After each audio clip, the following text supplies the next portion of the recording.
Komisioneri shtetëror i zgjedhjeve Ilirian Celibash që ka ndërprerë çdo aktivitet të Komisionit Qendror të Zgjedhjeve dhe çdo përgatitje për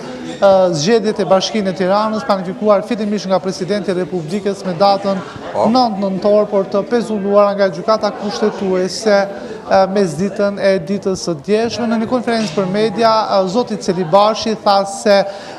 Komisioneri shtetëror i zgjedhjeve dhe Komisioni Qendror i Zgjedhjeve kanë respektuar menjëherë vendimin e Gjykatës Kushtetuese duke pezulluar të gjitha aktivitetet dhe duke ndërprerë ato që mund të lidhen me zgjedhjet në Bashkinë e Tiranës, por procesi në 5 bashki të tjera do të vijojë normalisht sipas afateve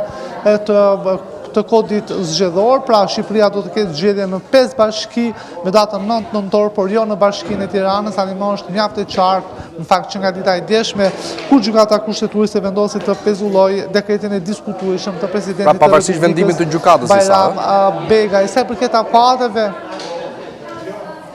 po.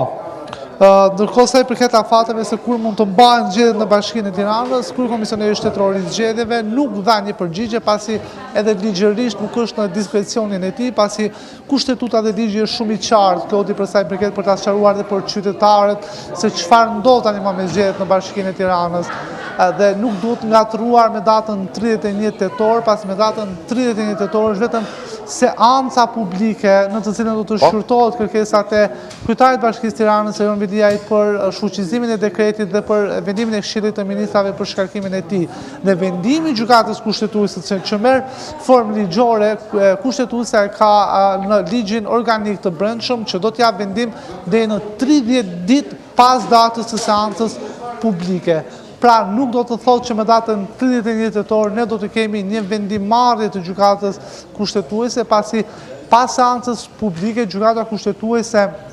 zhvillon edhe një seancash tjera për të marrë vendim, pasi gjyqtarët konsultojnë me njëri tjetrin dhe shqyrtojnë çështjen në themel. Pra data 31 tetor do të jetë vetëm seanca dhe më pas pritet vendimi i Gjykatës Kushtetuese që sipas ligjit është 30 ditë nga data e seancës. Por duke parë shpejtësinë e Gjykatës Kushtetuese në lidhje me këtë çështje, padyshim që ne mund të kemi një vendimarrje më shpejt se sa 30 ditë, pra nga mesi nëntorit ne mund të kemi